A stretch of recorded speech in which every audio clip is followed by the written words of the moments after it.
Hi all, and welcome to part 4 of this JavaScript tutorial series to recreate the 1976 game Breakout. In this tutorial we're going to add some difficulty to our game. So we're going to increase the game level, show the score, and maybe do a few other things as well. So first thing I'd like to do, currently our ball has some spin. When it hits the paddle, it deviates slightly, it deflects slightly. So I'd like to apply that ball spin to every time the ball bounces. So when it hits the bricks up above, we should apply that spin as well, and also when it hits the walls. So head into our code. So currently we spin our ball down here, just when we're bouncing off the paddle.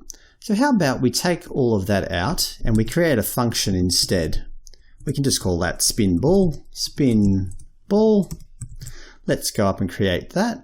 So just after our set dimensions, function spin ball, paste all of that in there. We'll come and fix that up soon. So back down to where we're bouncing off the paddle, we also want to spin the ball wherever we change direction. So bounce the ball off the walls, so that's the left and right and top walls, we'll spin the ball. And also when we hit the bricks, so we're changing direction here, so this is in the update bricks function, we'll also spin the ball. So head back to our spin ball function.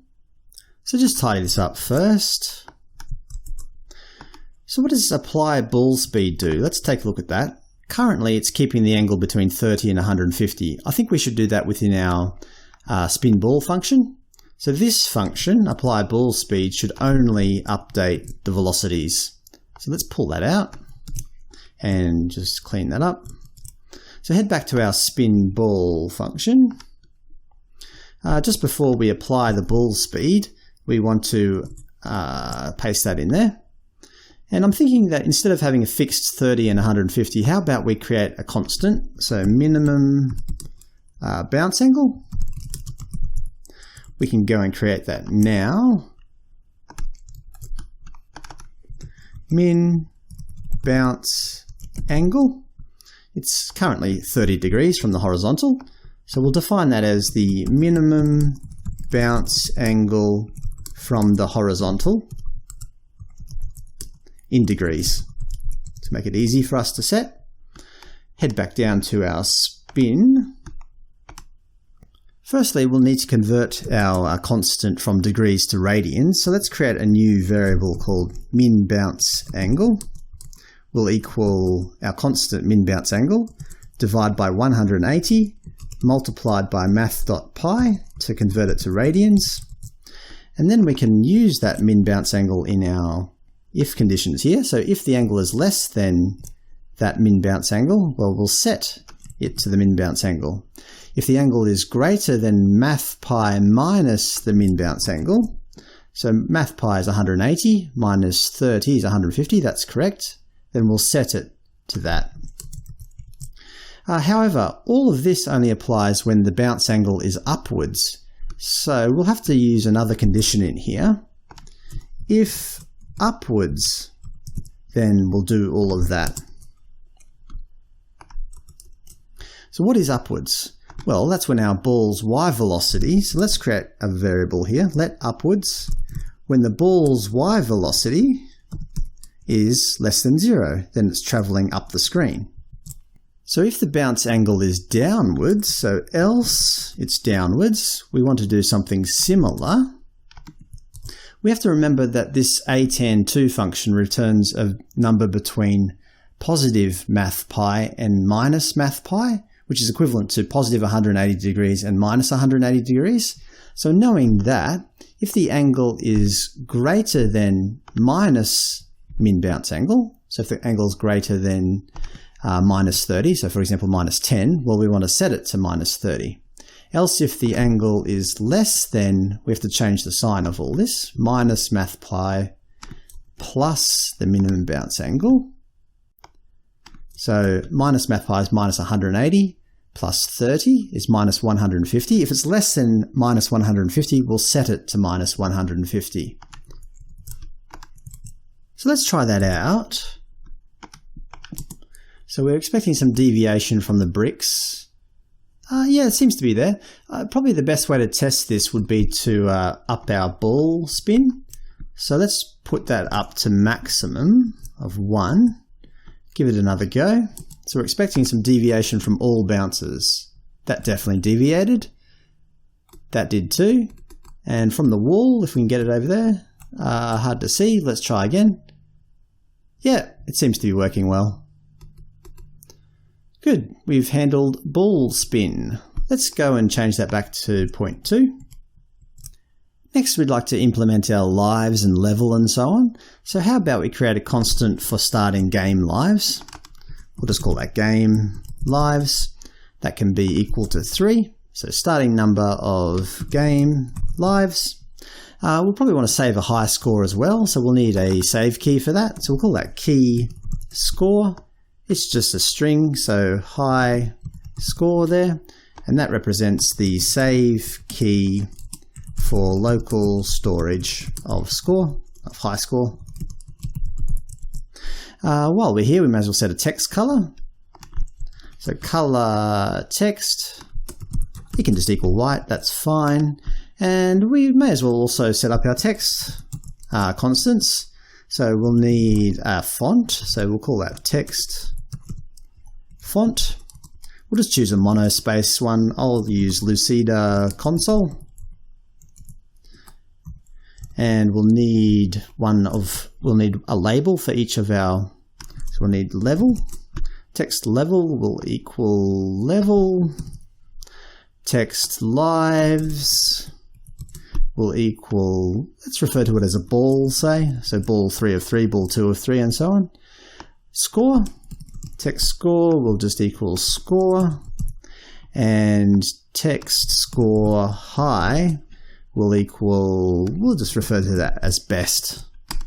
Next, let's create our game variables just below. So we'll need to know the level. Oh, we already have level there, but I'll put it on this line just to make it clear. Level, lives, score, and the high score, score high, we'll call that. And I'll delete level from there. We'll just save that line for our game objects. Touch X, we'll put down here. And we might as well create a text size while we're here. Text size, touch X. Let's set up some of these. So in our set dimensions, just while we're here, I'm thinking we should set the context.text base align and align. Now align we could set to center, but I'm thinking we'll probably need to change it to left and right, so we'll leave that for the time being. Text baseline will equal the middle. Inside our new game, we're doing all of that stuff. I'm thinking we should break this up into new level and new ball and so on. So let's create a function called new ball. So after we lose a life or whatever, we'll probably call this. And all that does is set up that paddle and ball, so we'll put that in there. And then we'll need to set, so we've got our level there. We'll need to set up our lives. Lives will equal our constant game lives. Score will equal 0. And let's create a function called new level, because we'll call that between levels, new level. And inside of that, we'll set these two things. New level. We'll have to start a new level here. Start a new level. So new level. The new ball we'll probably want to call here. New ball occurs before we create the bricks. That's looking good. Let's just test this to make sure we haven't broken anything. It seems to be okay. Yep, that's fine. So we'll need to get the high score from the local storage. So get high score from local storage. Now that returns a string. So let's set up a string here. Let score string equal local storage dot get item. And we just want to pass that key we created before, that save key. So if the score string, if that equals null, which it will at first, well, we want to set the high score. So score high will equal 0. Else, so it's not null, we'll just set the score high to equal, we'll have to pass the integer from that. So pass int score string. We also have to set up our text size. So probably when we create our bricks, we set up the margin in there, don't we? So the row dimensions up here. Just underneath all of that, we'll set our text size. We'll say that it's equal to the row height multiplied by the margin, which is the number of rows, is 6. And we'll say it's half of that. So it's half the size of half the height of the margin. So let's set up our draw function. So just up above in our loop function up there, let's draw text just before we draw the ball. Head down to just after draw paddle, and we can set that function up. So function draw text. First thing we'd like to do is set the color. So context.fill style will equal color text. And then we'll probably need to work out some dimensions in order to position our text. Taking a look at our game, I'm thinking that we could put the score over to the left there with a label, and then the lives, the level, and over to the right we'll have the high score. First of all, let's set up our label size. So that will be the size of the labels above the actual values. I'm thinking it'll be smaller, so how about we say text size times 0.5. We'll also need a left and right margin. Let's call that margin. It has to be at least as wide as the wall, doesn't it? How about we say wall times 2? We'll need to know the max width. That's basically the space available to us. So the max width will equal the width of the screen minus the margin times 2. And because we have 4 columns of text, I'm thinking we'll need a max width for each of those columns. So let max width 1 for column 1 will equal the max width times by, say, if the columns were equal width, we'd say 0.25, but I'm thinking the scores would take up more space, potentially. So we'll say 0.3 there. Copy that 4 times. So we'll have 2, 3, and 4. The middle ones, they're going to be smaller because they're only showing the number of lives and so on. And the 4th column is the the high score. We'll need to work out the x position of each of the columns. We'll just call them x1, x2, x3, x4. So x1, the first column, its x position will be the margin. x2, x3, x4. x2 will be the width times, say, it's just left of center, so we'll say 0.4. The next one will be times by 0.6, say, and the final one will just be the width minus the margin. We'll also need to know the y positions, so let y of the labels, y label will equal the wall plus the label size, and let y values, so they're just underneath the labels, will equal the y of the label plus the text size. Now we can draw our labels. We'll need to set up the font first, so font will equal the label size plus px with a space plus our text font as a string, which is just Lucido console. We'll need to set the horizontal alignment, so that's text align. We want it to hug the left margin, so we'll set that to left. And now we can draw the text, so that'll be fill text. It requires the text, which will be text score. The x will be the x of our first column. The y will be the y of the labels. And the max width will be max width 1, the max width of our first column. We need to do that 4 times, once for each of our columns. So x2, x3, x4, max width 1, max width 2, max width 3, max width 4. The y position will be the same. The text will just be different. So the next one will be our lives. The third column will be our level. And this one will be our best score, our high score. Now, because our alignments will be changing here, our center 2 columns we'll probably want to set to text align center. And our last column we'd like to set to hug the right-hand margin. So we'll set that to right. Let's just give that a go. Score, ball, level, best. Yeah, that's looking okay. Now we can draw the values. It'll be very similar to what we have here, so just copy that. Except that we'll be using text size instead of label size. And our Y position will be Y value, not Y label. So just update all of them.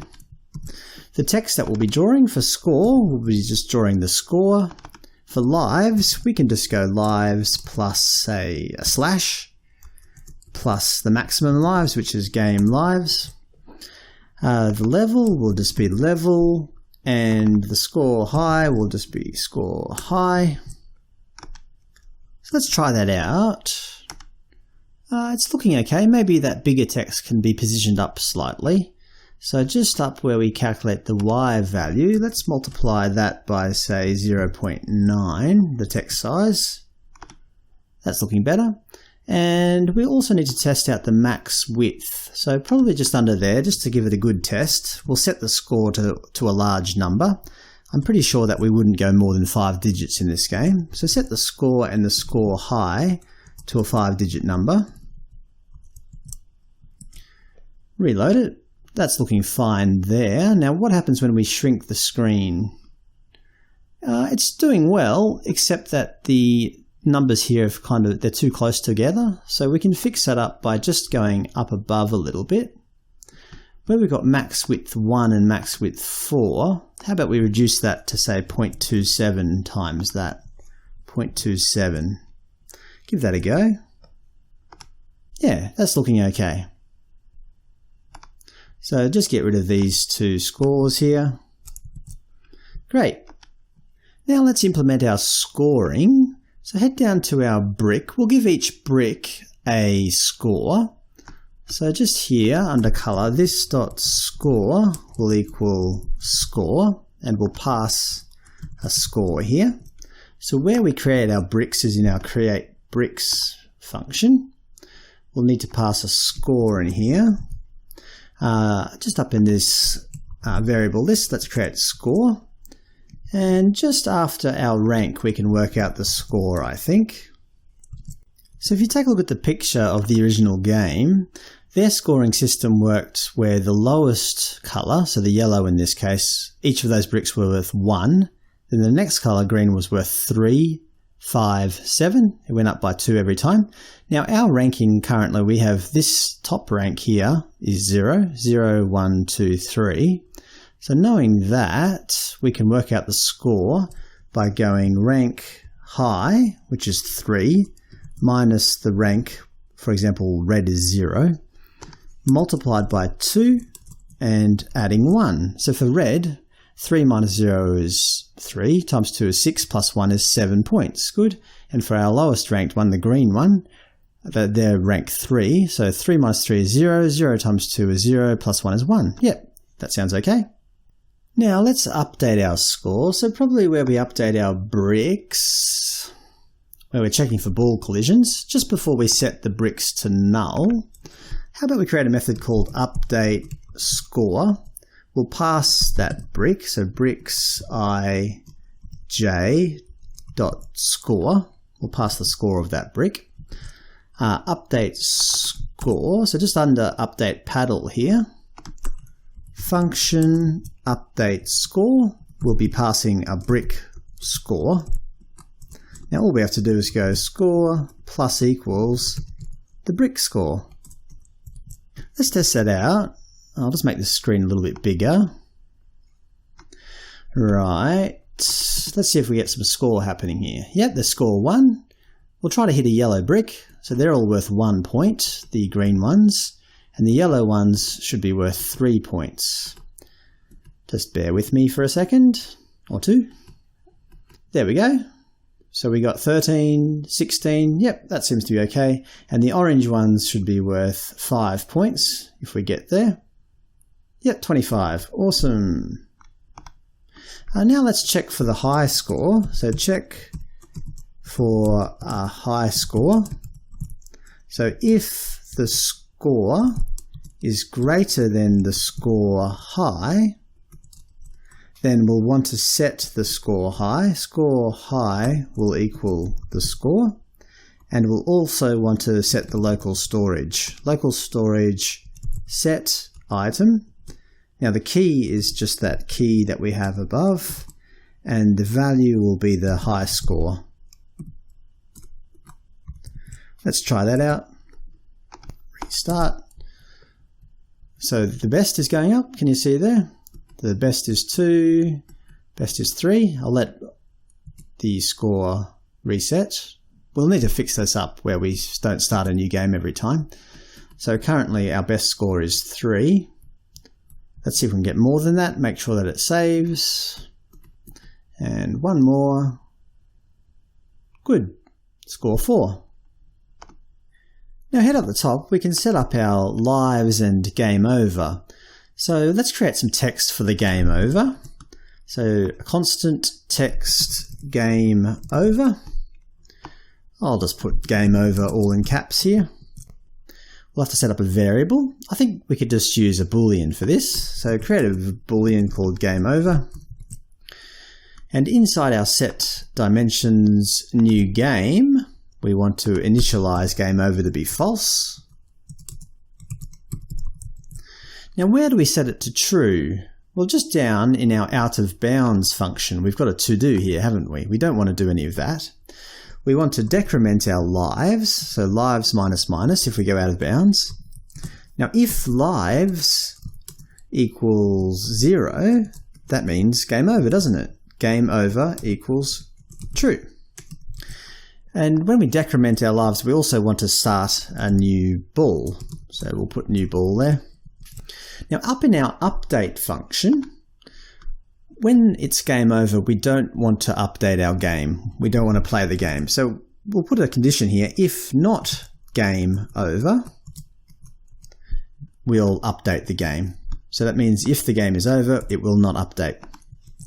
And finally, we'll want to draw some text. So head down to our draw text, just after our values here, game over.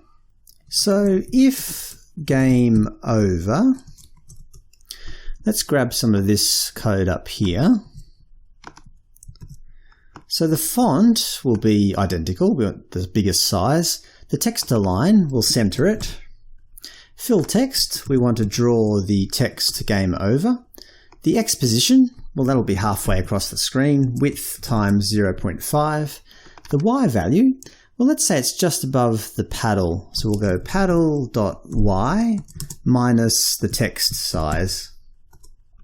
And the max width can just be the default max width. Let's give that a go. Okay, let's purposely miss it. Yes, we just lost a ball. We lost another one, and will this result in a game over? Yes, game over. And I can't control the game because our update function isn't working. However, we should probably let the player continue playing if they want to, restart a new game by pressing, say, the space key or tapping the screen or something. So let's deal with that now. So just down in our key down method, where we handle the space bar, how about after we serve, let's check for game over. So if game over, remembering we can't serve during game over because the update function isn't running. So that will go through there. If game over, we'll just start a new game. And we'll do something similar with our touch function down here somewhere. So touch start, so if we serve, nothing will happen. However, we want to start a new game if it's game over. So let's test that out. First we'll test the keyboard. So I'm just using the arrow keys in the space bar here. We'll have to fix that up where it's destroying multiple bricks at a time. I'll look into that after. And last life, get to the game over screen. I'm pushing the arrow keys, nothing happens. Push the space bar. Great, it restarted. Perfect. And to the touch device, so we'll change to a larger device here. Touch is enabled. I'll use the touch cursor. Lose all our lives. Game over. Now if I click the screen, new game. Awesome. Now we'll have to handle leveling up, going to the next level. So we'll probably have to keep track of how many bricks we have remaining. So how about we go up the top and create a variable. So just here, num bricks, which keeps track of our current number of bricks. To set that up initially, we'll have to go down to our create bricks function. And just down where we've worked out how many columns and how many rows we have, we can determine the number of bricks just by multiplying them together. Num bricks equals cols times rows. In our update bricks function, here we go, update bricks function, where we destroy a brick, just down here we can reduce the number of bricks by 1, so num bricks minus minus. And after that for loop, we can test for the next level. So next level. So if num bricks equals 0, that means we've cleared all the bricks. We do have a maximum level, so we'll have to account for that. So if level is less than our max level, then we can safely increment our level, so level plus plus, and we'll start a new level. Now else, so that means we've cleared the bricks and our level is equal to or higher than the max level. That means we've won the game. We can finish, we'll say game over equals true. And how about we set another flag, win equals true. We'll set that up soon. And let's just reposition the ball and paddle, so new ball. So head up the top and let's create that win variable just after game over here. While we're up here, we may as well set some text for the win. So text win. Let's add some exclamation marks. You win. Okay, and head to the new game method. Set dimensions new game. We'll just initialize win here to equal false. And finally, we'll want to draw some text for the win. So just up in our draw text function where we're handling game over here. So we can just use our game over text location to handle our win text. We'll just dynamically update the text. So let text equal, now if it's a win, we'll use our text win, else we'll use our text game over. And just pop text in there. Right, now let's head up to the top. I'm thinking in order to test this, we don't want to sit through 10 levels watching me play. So let's up some of these variables. So the ball speed we can increase to 1. The number of columns, let's just reduce that to 1. So we'll have a single column per row. And we'll also make the minimum bounce angle equal to 90. So I don't have to move the paddle at all. So let's test that out. Okay, there's one problem. When we serve the ball, it's not obeying that minimum bounce angle. So let's go and fix that up now. So min bounce angle is used down in our spin ball. We'll just copy that line there. Head up to our serve function. Yes, currently we're creating a random angle between 45 and 135. How about we say random angle not less than min bounce angle. Just pop that in there. We'll need to set up the range of our random. So we'll call that range will equal, it'll be math pi, which is 180. Math pi minus our minimum bounce angle times 2. Min bounce angle times 2. So that'll be multiplied by our range here. And we want to add our minimum bounce angle there. So for example, if we had a minimum bounce angle of 30, so 30 times 2 is 60, 180 minus 60 is 120, 0 to 120, plus 30 will give us a range of 30 to 150. Yeah, that's correct. So let's give that a go. The ball should serve straight now. It does. So when we clear all these blocks, the level should go up. Oh, it seemed to jump through a brick then. That's probably due to the frame rate, I guess. The ball is traveling too far in a frame and it's going over multiple bricks. But it seems to be going up level okay. That's what we're here testing. Let's set the new levels starting. So new game, we'll set the level to 10. So that's maximum level. Just to make sure that we get a you win screen. Yeah, so occasionally it jumps through multiple bricks. I'm not sure what we could do about that. Okay, so when all of these clear, we should see a you win. One more, you win. Great. And if we click, awesome, it starts again. Let's just set all those variables back to what they were, those parameters. So the ball speed was 0.5, the number of columns was 14, and the minimum bounce angle was 30. Just quickly check to make sure nothing's broken. Yep, so the angle of the ball is random at the start. I'll just do that again, make sure it's not always going at this huge angle. Hang on.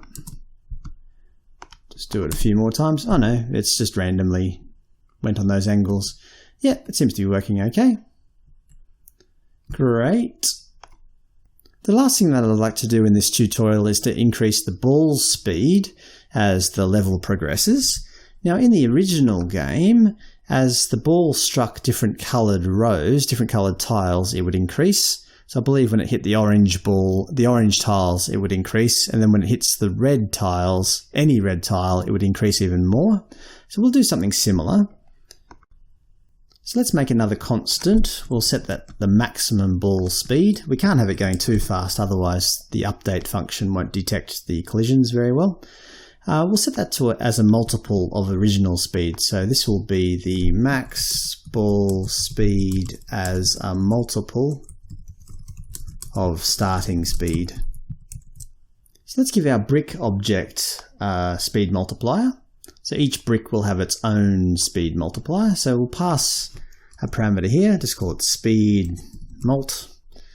So this dot speed mult will equal speed multiplier.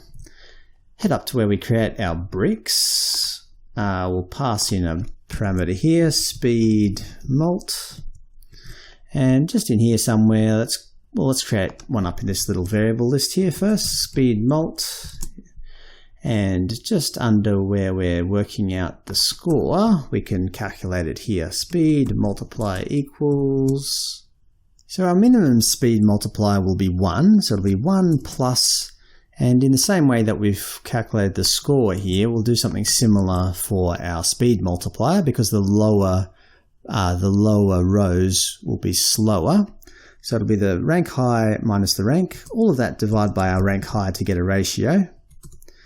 And then multiply all of that by our, what was it, the ball speed, wasn't it? The ball speed max. So that's times 2, but that's our maximum. We'll have to take away our original, the plus 1 here. So take away 1 there. Looks confusing. Let's just work through it. So if the color is green, so that's rank 3. So 3 minus 3 is 0. 0 divided by anything is 0 times, yep. So that'll be 1 plus 0, speed 1. So the green ones don't increase the speed.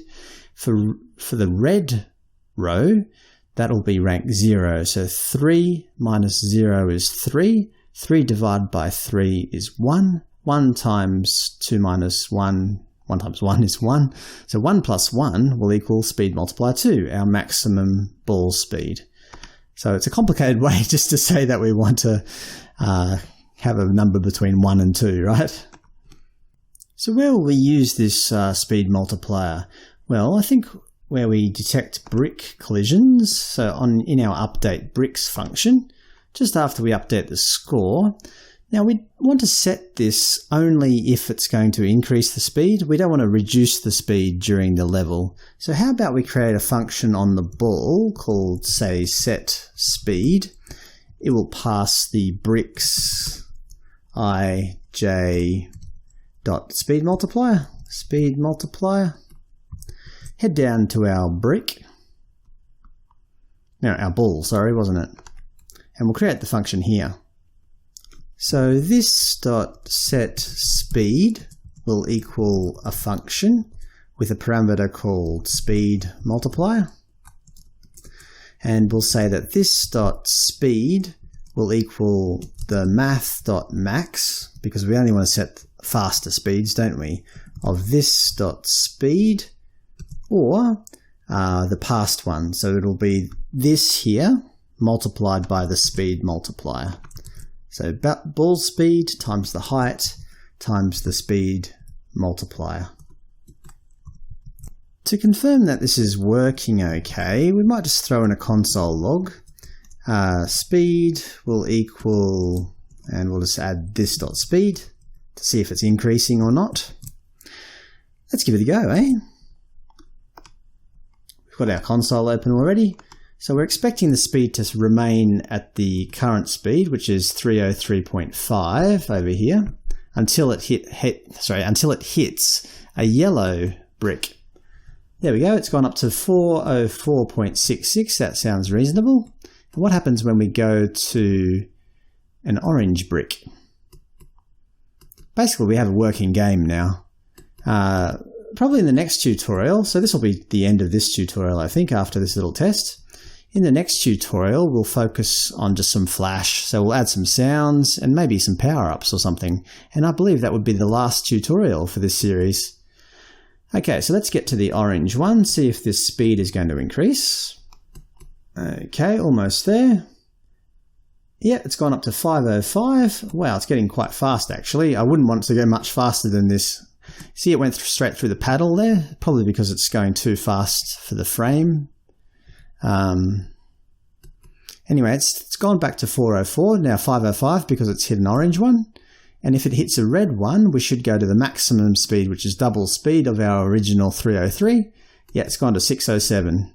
Awesome. And that's as fast as it'll get. But that's pretty challenging, I reckon. Cool. Hi guys, just a quick addendum. I found a fix for that problem where the ball was going through multiple bricks at once. So just down in the update bricks function, you need to add some code similar to this. Before this, we were just bouncing the ball, we were changing the y velocity to the opposite direction, but we weren't setting the ball to the edge of the brick, which we should really be doing.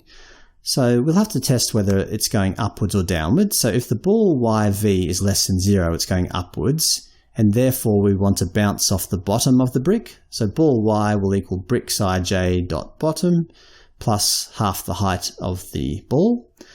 If it's going downwards, that means it's coming from the top of the brick, then we want to bounce it off the top, don't we? So ball y will equal bricks_ij.top minus half the height of the ball. And that should fix up any issues that we had previously. Anyway, download the code, have a play with it yourself, see if you can uncover any other bugs, but I think in general it's playing fairly well. Righto, that's definitely it from me this time, and I'll talk to you in the next tutorial. Cheers!